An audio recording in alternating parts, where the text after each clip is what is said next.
Start कर लेते, चलिए लो एजुकेशन कंफर्म कर लेंगे, फिर देख लेंगे इसके बारे में। तो इसके अलावा किसी को कोई क्वेश्चन तो नहीं है?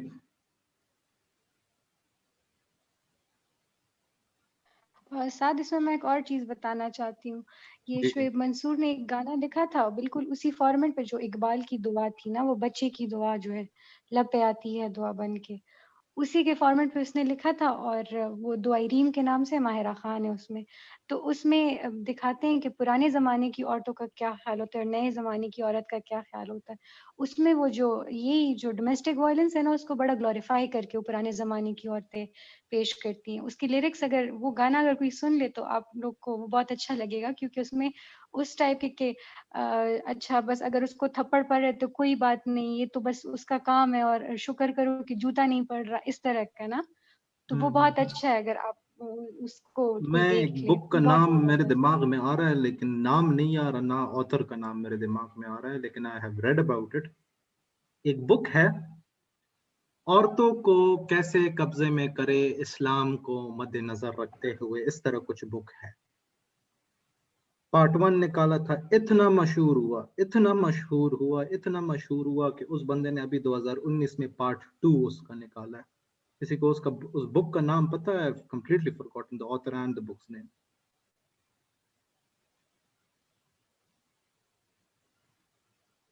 तो कहते उसमें ऐसी ऐसी फजूल चीजें लिखी है कि बंदे का खून कोल उठ जाता है कि उसने उसमें क्या लिखा है।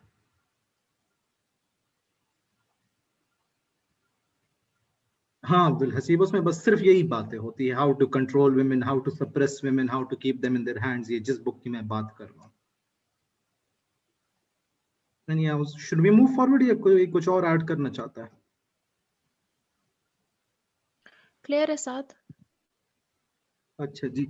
अच्छा तो फिर मैं आप लोगों से पूछ लेता हूँ, वॉर जो है, जंग, क्या वॉर एक जेंडर बेस्ड वायलेंस की सिचुएशन को एक्सरबेट मीनिंग इंक्रीज कर सकता है?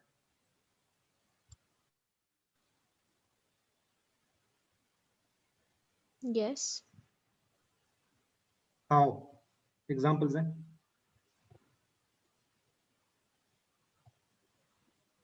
ये वो वाली है ना, ट्रॉय की अगर एग्जांपल ले लें आप लोग, तो उसमें उन्होंने किया था ना, जब उन्होंने हॉर्स बनाया था और वो कह रहे थे कि ये हमारे लिए गिफ्ट छोड़ के गए हैं, और उन्होंने उसको हॉर्स को अलाउ किया था कि वो सिटी की टेरिटरी में अंदर आ जाए।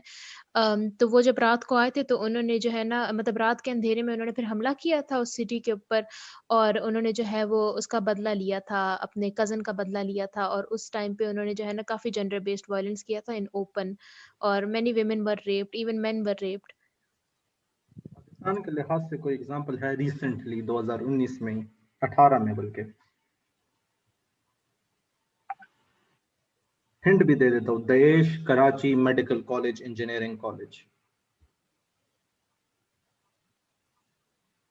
मीडिया में भी बहुत सर्कुलेट हुआ था, जिसके बाद बहुत सारे इकदाम उठाए गए थे। I might be getting the year wrong, but it is very recent.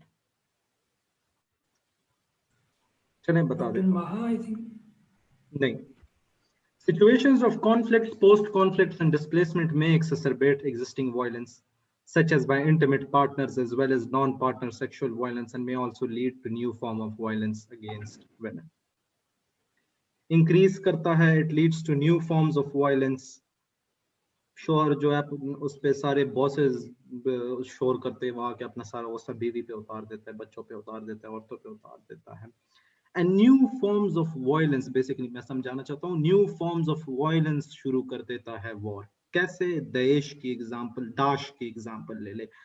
I am confused if Daash and Daesh are the same, तो अगर ये कोई मुझे क्लियर करवा सके।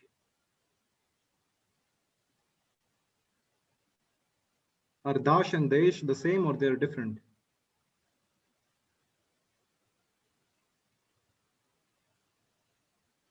चलिए वो पर मैं देख लूंगा।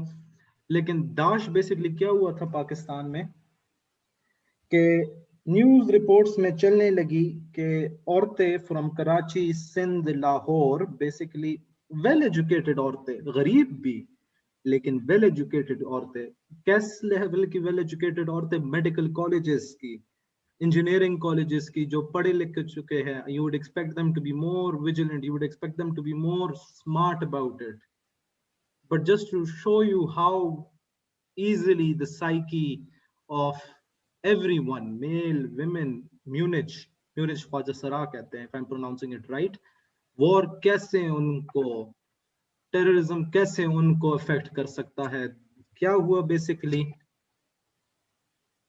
अच्छा क्या हुआ basically, हुआ ये कि कुछ औरतें कराची से, लाहौर से और सिंध से, both classes की, upper and lower classes की, well educated, non educated, they started going to Iran, border to border, to join Daesh in hopes of becoming मुजाहिद थे वो लोग apparently. तो ये मुजाहिदीन, ये जो है women form of मुजाहिद जिस जो भी है, उसको ये उनकी बीवियां बन जाती. हुआ क्या, it led to a vicious cycle of sexual slavery. ये मीडिया में इतना रिपोर्ट हुआ था कि the Pakistan government then took steps to stop it, and thank God it has stopped now. Lekin this is an example of war leading to more gender-based violence and new forms of violences. Educated and uneducated दोनों इसमें थे. Basically they were misled by their talks, and in hope for a different kind of life they went there but ended up being used as tools for sexual atrocities. So war can definitely increase gender-based violence. इसमें तो किसी का कोई question नहीं है.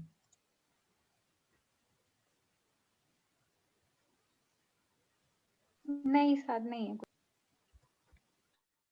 अच्छा, ये शायद इस साल फेमिनिज्म के पेपर में आ जाए. एक बहुत बड़ा इश्यू है gender based violence in covid corona pandemic. एक बात आप लोग याद रखें कि whenever there is an emergency, violence increases as suggested by the past. इसका किसी को पता है? ये just to show you कि violence pandemics में हमेशा increase हुआ है. इसका किसी को पता है? बेसिकली ये अभी कोरोना में जो हुआ था तो उसमें तो मैंने आर्टिकल्स काफी पढ़े थे क्योंकि वायलेंस के बहुत केसेस रिपोर्ट हुए थे. हाँ जी, लेकिन just to give you background के ओवरऑल पेंडेमिक्स या एंडेमिक्स या एपिडेमिक्स में cases increase of gender based violence 2017 में यमन में बेसिकली कोलेरा आउटब्रेक हुआ था, एंड जो पेरेंट्स हुआ करते थे उनको ट्रीट करने के लिए आइसोलेट कर दिया जाता था हॉस्पिटल में, और उनके बच्चों को कहा जाता था कि आप बाहर सड़कों पे सो जाए, उधर वेट करे, क्योंकि ऑब्वियस इतने उनके हालात ऑलरेडी खराब थे कि हमारी तरह तो घर में रह भी अब नहीं सकते थे, ना किसी के पास रह सकते थे, और हॉस्पिटल में जगह नहीं थी सोने के लिए. तो बाहर सड़कों पे रहने से they were exposed to sexual atrocities, to beatings, to muggings मतलब चोरी या जो भी है, एंड harassment, abuse, मारपीट, सब कुछ देवर. तो this is an example of how a pandemic or an endemic or an epidemic can result in increase. ये फ्लैग कौन से मुल्क का है? बाय द वे ये बीच में ग्रीन और ब्लू के बीच में व्हाइट है, ये गायब नहीं है. ये कौन से मुल्क का फ्लैग है?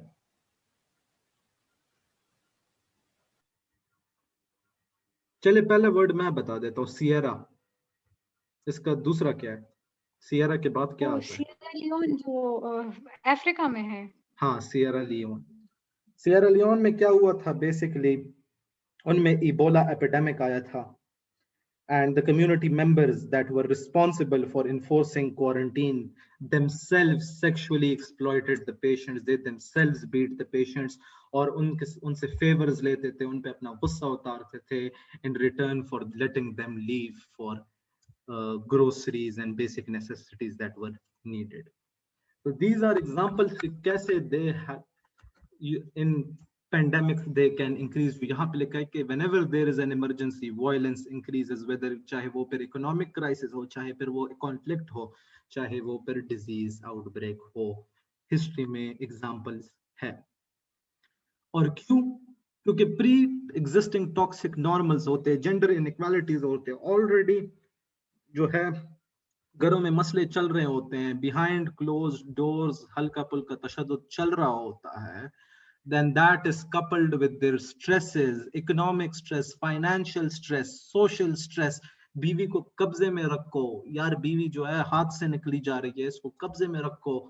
तो जो है already pre existing condition coupled with the social stresses, the stresses, और ऊपर से फिर पेंडेमिक भी आ जाए, आप लॉकडाउन में भी चले जाए, तो फिर पहले तो एटलीस्ट आप जा सकते थे, जैसे वो why do women experience violence में किसी ने कहा, why do main do violence में किसी ने कहा, तो पहले तो एटलीस्ट आप जा सकते थे, अपना गुस्सा बाहर निकाल सकते थे। हम जो मजाक उड़ाते थे, या पता नहीं if it is a reality, matric में या एफएससी में जो हम कहते थे कि चक्कर जो है उस दुआ करो कि रात में उसको उसकी अपनी बीवी से लड़ाई नहीं हुई हो, क्योंकि अगर हुई हो तो वो सारा जोर बच्चों से पेपरों पे निकाल देगा। तो there was a way for the outlet of that stress, that anger.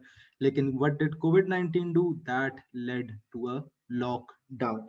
Yes, the lockdown was no doubt beneficial or not beneficial, that is an entirely different thing, but it was not beneficial in reference to gender-based violence. तो ये तीनों चीज जब इकट्ठी हो गई तो फिर आप सोच सकते हैं कि हल्का पुल्का तशद्दुद से बात किस हद तक जा सकती है।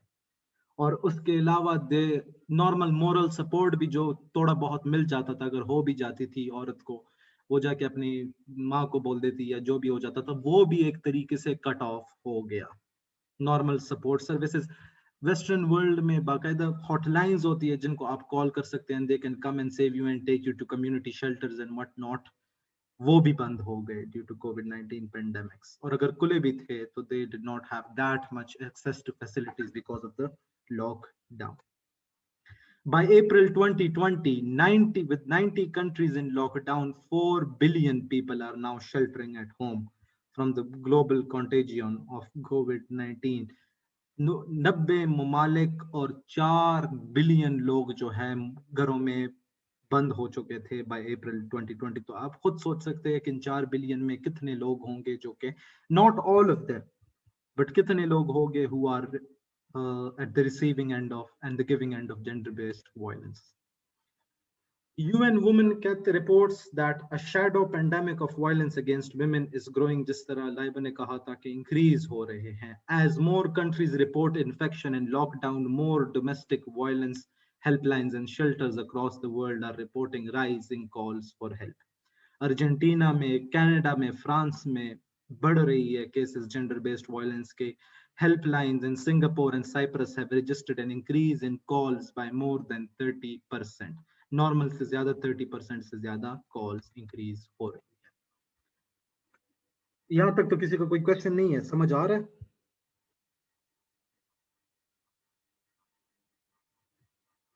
क्लियर है? ये साथ क्लियर। अच्छा जी, जेंडर बेस्ड वायलेंस सिर्फ फैमिलीज में नहीं होता, जनरल कम्युनिटी में भी हो सकता है। जनरल कम्युनिटी में उनको सपोर्ट मिलता है to continue their atrocities they are committing. Offices में होता है, पार्टीज में होता है, मुख्तलिफ सिनेरियोज में होता है। आपने कई सारे सिचुएशंस देखे होंगे जो जहाँ पे पार्टीज हो रहे हो और क्या क्या नहीं हुआ होता, उधर दर्रों में एग्जांपल्स ले ले। But it is sometimes also perpetuated by the state through policies. 2016 तक, if I am not wrong, एक लॉ थी बाकायदा पाकिस्तान की कवानीन में जो कि फिर हटा दी गई, बट अभी भी वो लॉ तो नहीं है, लेकिन certain places follow those laws for in order to save your son, the blood of your daughter can be given. इस तरह एक लॉ थी, अभी भी फॉलो हो जाती है। इसके अलावा पुलिस, मिलिट्री, इमिग्रेशन अथॉरिटीज में की जाती है। इमिग्रेशन तो खैर पाकिस्तान में इतना मसला है नहीं है, लेकिन वो इस तरह अथॉरिटीज है नहीं, ये मोस्टली अमेरिका, वेस्टर्न ममालिकों में होती है। लेकिन पुलिस पैसे दे के केस इधर रफा दफा करवा देते हैं। घर से क्यों आप 1 बजे निकली, आप घर से इस वक्त क्यों निकली, कोई कुछ कहे तो उसको आगे से कह देते हैं कोती के बच्चे, सॉरी फॉर दिस, लेकिन just saying police does this. वो क्रिमिनोलॉजी का कौन सा ब्रांच, अब मैं फिर से भूल गया हूँ लाइबा, वो विक्टिम क्रिमिनोलॉजी केला जाता है।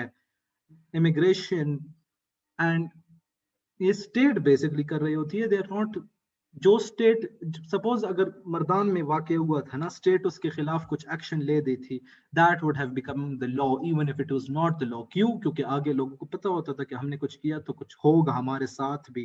जैसे कि सऊदी अरब में पता है कुछ करेंगे तो हमारे कुछ ना कुछ काट दिए जाएंगे। लेकिन यहाँ पे नहीं हुआ कुछ, so that became a law, that became a norm, that became a free will for those people to continue what they are doing.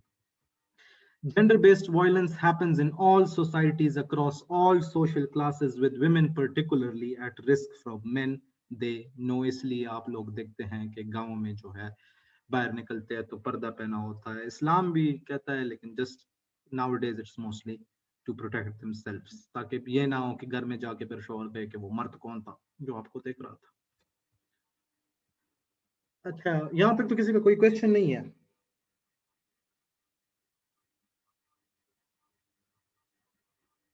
Clear है।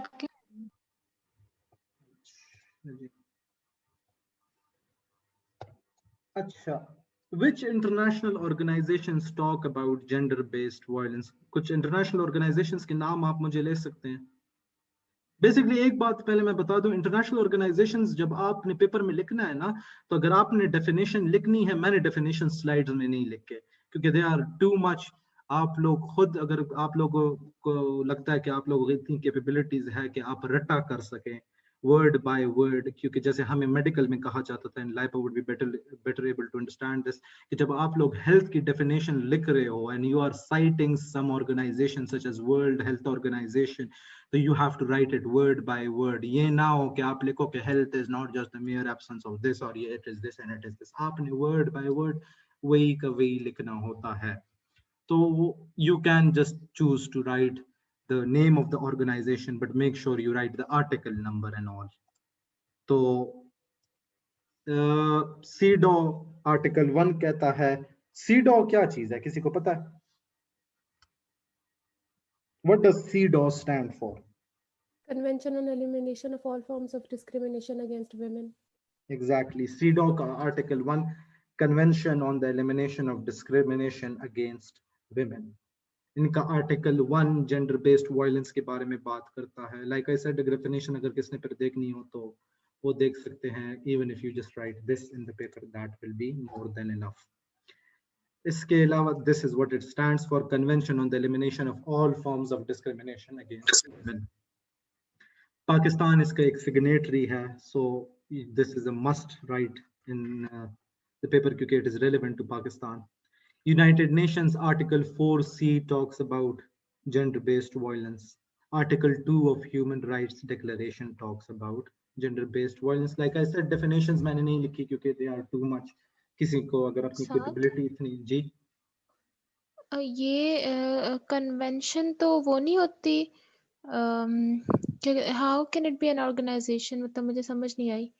They are not international organizations, सिर्फ मैंने इधर हेडिंग गलत लिखी है। They can just be conventions, और जिस तरह इस्तांबुल का था तो that was not an organization, वो भी तो एक convention थी। तो I should probably rephrase this to which international। अच्छा, agreements मतलब जो होती हैं वैसे। हाँ जी, ठीक ठीक ठीक। अच्छा, sites of gender based violence. Gender based violence कहाँ कहाँ पे हो सकता है आप लोगों के हिसाब से? अब तो कहीं भी हो सकता है, जिधर आदमी औरत की इंटरेक्शन होती है उधर हो सकता है। एग्जैक्टली, फैमिली में हो सकता है। This is the primary source. Basically it is the arena where physical abuses जैसे कि स्पाउसल बैटरिंग, स्पाउस को मारना, सेक्सुअल असॉल्ट, सेक्सुअल अब्यूज किया जाता है, या तो फिर साइकोलॉजिकल अब्यूजेस किए जाते हैं, forced marriage of women, threats, insults, उनको निगलेक्ट किया जाता है। उनको जब कुछ बात आ जाती है तो कहते हैं कि बेटे का इंतजार करो, बेटी तुम चुप हो जाओ। वो बाकायदा बार बार मैं एक मुहावरा सुनता आ रहा हूँ पश्तो में, चलूरी ताते मैं मिंगोर ते और यदा से इस तरह कुछ है। तो उसमें भी आप दे सकते हैं कि हाँ, मैरिटल रेप भी है। तो लुरिताते में इंगोरते आउरा, something like that if I am not wrong. तो उसमें भी आपको कि बेटी तुम्हें बता रहा हूँ, बहू तुम सुनो। तो हर लेवल पे होता है। It is then done to women भी हो सकता है, मैन टू वुमेन भी हो सकता है। ये बात मैं स्टार्ट में ऐड करना भूल गया था, I am sorry for that, लेकिन ये किसी लेवल पे भी हो सकता है, like I had said. And since it occurs at home, it is often seen as a private issue, इसलिए इस पे इंफॉर्मेशन इतनी है नहीं। इसके अलावा कम्युनिटी सोसाइटी में हो सकता है, as a group sharing common social, cultural, religious or ethnic belonging, it perpetuates की मैंने example दी थी, फिर से नहीं दूंगा क्योंकि ये ना हो कुछ मसला खड़ा हो जाए. Existing family structure, मतलब ever increasing existing family structure and power inequalities in family, in society. Irfan भाई मैंने कर दिया था ना कि बेटी तुम्हें बता रहा हूं, बहू तुम सुनो. Like I'm telling you, सुना तो बेटी को रहा हूं, लेकिन मेरा एम है कि मेरी बहू ये बात सुन ले. इनडायरेक्टली मैं उसको बताना चाहता हूं.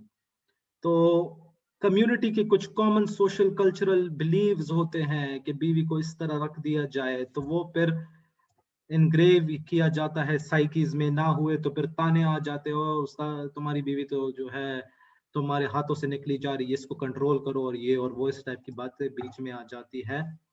And basically what does this do? This justifies the behavior of male abusers जो aimed at establishing control over women in family, और ये harmful tradition practices such as battering and corporal punishments को support करता है, उनको enforce करता है, उनको और strengthen करता है. इस टाइप के beliefs, इस टाइप की बातें जो कि मैंने example दी थी, डची, ये basically डच में ये थी example. ये बंदा कह रहा है कि I gave my wife 2 black eyes this morning. तो मैं how shall I square up? तो दूसरा उसे कहता है that's easy, take home some. मतलब क्या, घर जाके तुम भी अपनी बीवी को मार दो, इस तरह कुछ कहते हैं. तो it just shows basically this article what it represented was that gender-based violence is a very personal issue. It is a very embarrassing issue, but at the same time it is a very normal issue. ये होता है, ऐसा तो होने दो, ऐसा तो होगा, इट इज नॉर्मल. तो यहां तक तो किसी का कोई, और इसके अलावा स्टेट है, स्टेट लेवल पे भी, साइट पे भी हो सकता है.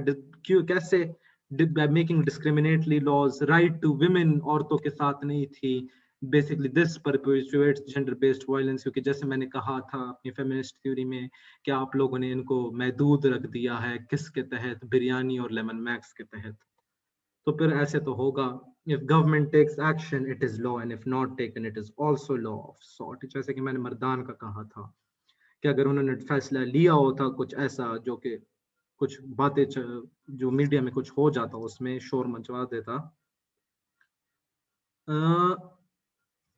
हाँ, ज़ियाउल हक का स्टेट में रॉन्ग डिसीजंस पे आ सकता है. Like I thought you saying कि अच्छे एग्जांपल्स में हदूद ऑर्डिनेंस, तो I personally don't think it's a good, it's not a supportive. I need to say कि उसमें जना बिल जबर और जना को बिल्कुल एक उस पे कर दिया था, तो ये भी स्टेट लेवल पर वायलेंस हाँ को जी, प्रमोट करना ही हुआ. हाँ जी. और बेसिकली ये जो था कि औरत के साथ हो जाए तो you have to bring 2 or 3 witnesses, और वो बात है. तो Raj, can you please go back to that example? ये वाली इसको थोड़ा सा एक्सप्लेन करें. बेसिकली ये एक आर्टिकल लिखा गया था. In the article this picture was there. ये दो आदमी कन्वर्स कर रहे हैं. इसमें बेसिकली ये शो करने की कोशिश कर रहा है कि एक आदमी बड़ा उदास है कि मैंने अपनी बीवी पे 2 आंखें काली कर दी, ब्लैक आई उसे दे दिया, तो मैं अब क्या करूं. तो वो दूसरों से कहता है कि यार कोई इशू नहीं. तो what does this promote? It is very embarrassing, it is a very private matter, gender based violence at domestic level, but it is a very common. कुछ नहीं है, बस होता रहता है, खैर है, होने दो. It is nothing that is something out of the ordinary. It is common, it is normal, it has been happening, it is happening and it will be happening. ये पोर्ट्रे करने राइट, की तो कोशिश मतलब द एग्जांपल स्टेट्स के it goes unaddressed ना, but this is an advertisement of the butter. ठीक है, तो हाँ कैसे जी, बटर को इन्होंने पोर्ट्रे किया हुआ है. हाँ जी, लिटिल हाँ एंड जी, butter is a type of butter जो इन्होंने कहा है कि फिर चलो अगर तुमने उसको मार दिया तो खैर उसके लिए घर बटर ले जाओ, तो हाँ थिंग्स जी, could be fixed with this little and butter. ठीक है, हाँ जी. Okay. So it was normal basically, like I said. अच्छा, इसके अलावा तो किसी का कोई क्वेश्चन नहीं है?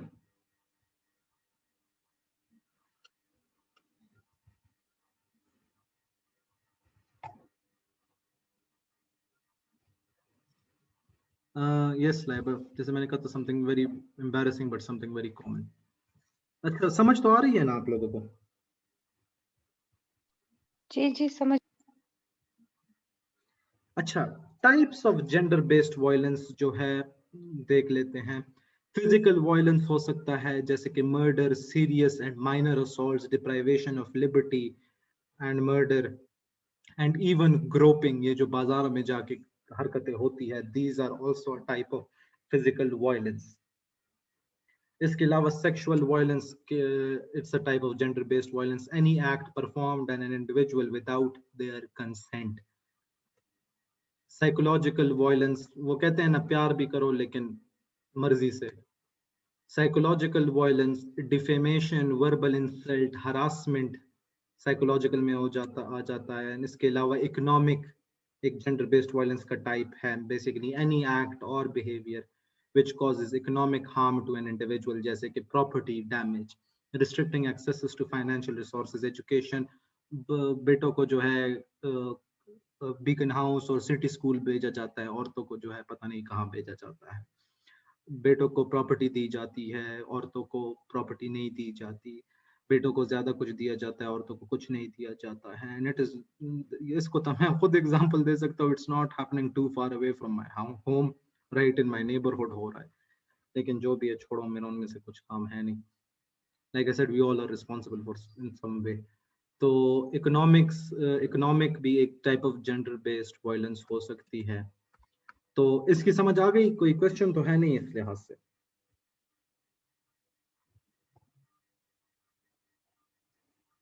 क्लियर है।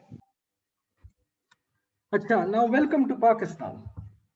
Pakistan ranks as the 6th most dangerous country in the world for women with cases of sexual crimes and domestic violence, recording a rapid rise. ये 6th most dangerous है और ये इसमें rapid rise भी आ रहा है.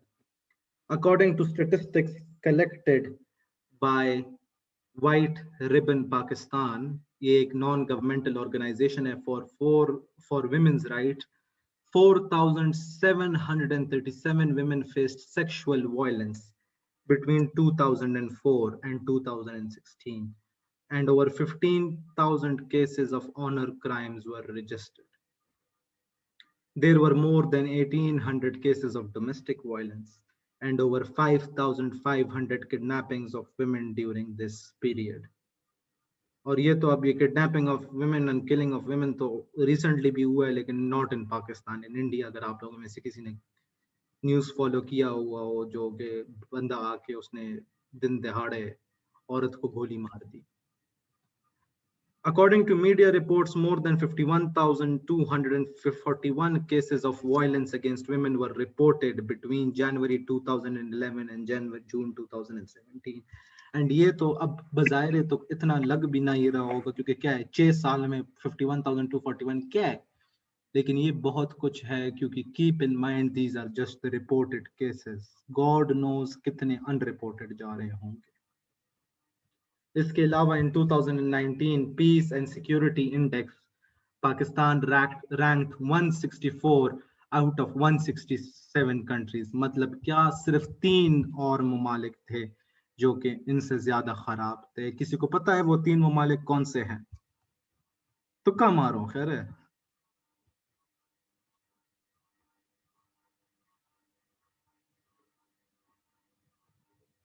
Which 3 countries were more bad relating to gender-based violence than Pakistan? एक अफगानिस्तान था। अच्छा, हाँ। एक इंडिया नहीं सोनिया, इंडिया नहीं।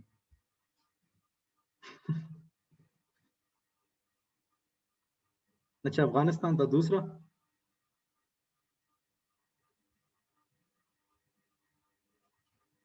जस्ट एक एग्जांपल दे, एक तुक्का मार लो, जरूरी नहीं है कि निशाने पे लगे, लेकिन स्पीक।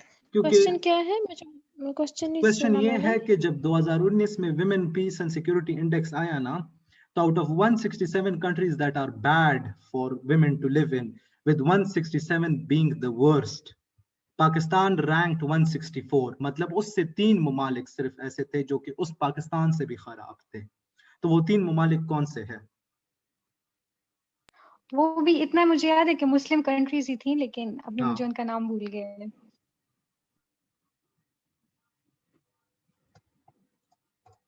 सीरिया, अफगानिस्तान, तीसरे का नाम चले बता दे, जैसे एक तुक्का मार ले। यमन। हाँ जी, अमेरिका। यमन। तो ये 3 ममालिक सिर्फ पाकिस्तान से ज्यादा खतरनाक है, इंडिया नहीं है, सोनिया, जैसे कि आपने कहा था। इन द सस्टेनेबल, तो ये शो कर रहा है कि किधर खड़े हैं हम। युगांडा भी हमसे अच्छा है। In the sustainable, not making fun of Uganda, just saying. In the Sustainable Development Goals Gender Index, Pakistan also did poorly, ranking 113 out of 129 countries and scoring low on female literacy as well as girls' secondary education. कोई concept ही नहीं था girls secondary education का, literacy इतनी कम थी। क्यों? इसी वजूहत से बेटा जाए कैडेट कॉलेज में, बेटा जाए बिकनाउ स्कूल सिस्टम में, बेटा जाए रूट्स में, और बेटा जाए सिटी स्कूल में, लेकिन बेटी ना जाए क्योंकि बेटी ने तो वैसे भी शादी करवा देनी है, उसकी वैसे भी शादी हो जानी है, वो किसी और का ही किस्सा है। 32% of women have experienced physical violence in Pakistan, and 40% of married women have suffered from spousal abuse at some point in their life. ये किसने बताया? ये बताया है Pakistan demographic and health survey 2012 ने, कि 32% of women ने physical violence and 40% of married women have suffered from spousal abuse. तो मेरा आप लोगों से क्वेश्चन ये है कि what is the most sad part out of this? ये जो 2012 में सर्वे हुई थी, is this sad या is this sad कि 32% और 40% अब्यूज रिसीव करते हैं? Which is more sad? किसको देख के हमें ज्यादा अफसोस होना चाहिए? परसेंटेज को देख के। सर्वे को नहीं?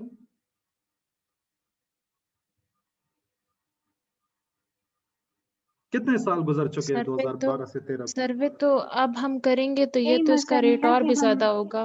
देयर इज योर हाँ, आंसर। इतना ये पुराना हुआ सर्वे नहीं है है, और इतना ये टाइम। इसके बाद कभी भी नहीं हुआ। And they do not also represent the full extent of the cases. ये 2012-13 was the last year ये सर्वे हुआ था, वो भी fully accurate नहीं था, और उसके बाद ये हुआ ही नहीं है और ना ही कोई इरादा है होने का। तो अब आप लोग मुझे बताएं which is more sad, the percentage or the lack of, exactly Abdul Haseeb, lack of cases में आप जाके देखेंगे क्या हुआ था उसमें, किसी ने अगर पढ़ा हो, उसमें क्या हुआ था? ये औरत का क्या नाम है यार? एक शर्मीन उबैद चुनाई, एक मलाला यूसुफजई है, वो तीसरी कौन है? मुख्तारा माई। हाँ, मुख्तारा माई। उसमें क्या हुआ था? How was that portrayed? Sharmeen Obaid Chinoy was portrayed as being against the state. तो डिफेमेशन, मुख्तारा माई मलाला के was, बारे में कहा था कि washing the dirty laundry of Pakistan abroad, ये परवेज मुशर्रफ ने खुद कहा था उसके बारे में। क्या हुआ? तो उसका पासपोर्ट सीज किया गया था। कोई जाके उसका किस्सा पढ़ लो तो, या अगर पढ़ेंगे भी नहीं, कोई पढ़ाएगा तो खुद किस्सा इतना उसके साथ क्या क्या हुआ था आप देख लेंगे। 1 in 2 Pakistani women who have experienced violence never sought help or told anyone about the violence they had experienced, according to United Nations. 1 in 2 Pakistani women को किसी न किसी एस्पेक्ट में उन पे जेंडर बेस्ड वायलेंस हुआ होगा, चाहे वो डिमांड्स के लिहाज से हो, चाहे वो वायलेंस के लिहाज से हो, चाहे वो किसी भी लिहाज से हो। They have come under the aspect of patriarchal society and patriarchal norms. While the government of Pakistan has passed various laws to prevent violence and support those affected, but it sits at only 1 to 2.5%, क्योंकि है ही नहीं वो system जहां इनको enforce किया जा सके।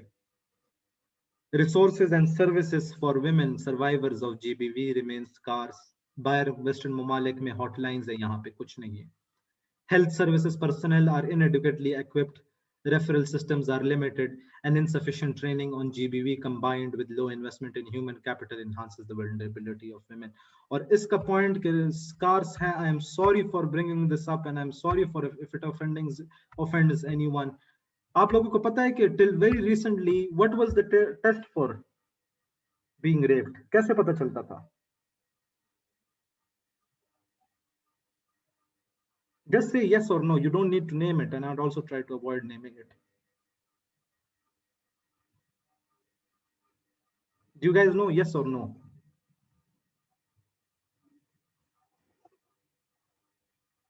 बस ठीक है सोनिया, आपको पता है, बस ये काफी है। ये फिर आप लोग जाके देख ले कि रिसेंटली तक क्या था कि इसको फिर खत्म कर दिया था, how to check if a woman was raped और not. It's very embarrassing, more embarrassing than Barbara Backlund's story, and even though she had a physical relationship with her son. Most unregistered cases of violence against women took place in Sindh, where 605 cases were not registered. And guess ये किसने कहा है? District Coordinator Razia Malik, Pakistan की बंदी ने कहा है। अच्छा, what does this picture represents, which shows कि हमारे माइंड, हमारे सोसाइटी में कॉन्सेप्ट ही नहीं है इसका। Just to show you how resources are limited, how everything is limited. What does this picture represents? Laiba, आपको पता होगा इस पिक्चर का।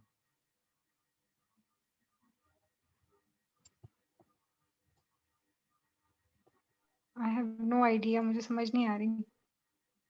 इस डिजीज का नाम, डिजीज तो मैं खैर नहीं कह सकते, इट्स मेंटल डिसऑर्डर भी नहीं कह सकते यार, इसको मैं क्या कहूँ, पीटीएसडी डिपिक्ट कर रहा है। अच्छा अच्छा, सही डिप्रेशन है। सही।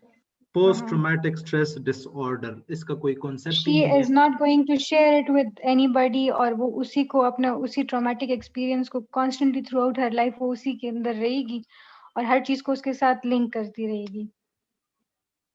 एग्जैक्टली, एंड ये हमारा एक नॉर्म है, क्योंकि हम कहते हैं कि पश्तो में कहते हैं, पहले पश्तो में पहल देता हूँ फिर उर्दू में ट्रांसलेट करूंगा। चरता से डॉक्टर लजम सशु डॉक्टर जैसे दिमाग डॉक्टर मतलब लेवन शेवे, किधर जा रहे हो डॉक्टर के पास? कौन सा डॉक्टर? दिमाग का डॉक्टर। क्यों, पागल हो गए हो? तो ये लेवनो डॉक्टर, पागलों का डॉक्टर उन्हें समझा जाता है। एनीवेज, यहाँ तक अगर किसी का कोई क्वेश्चन हो तो बता दे, सेशन एंड हो रहा है, फिर वन लास्ट सेशन के लिए ज्वाइन कर ले, कम स्लाइड्स रहते हैं। क्लियर है। चलिए सेम लिंक। अच्छा, वन लास्ट सेशन के लिए ज्वाइन कर ले, इसको बस खत्म करते क्योंकि सर आफ्ताब का भी लेक्चर आ रहा है।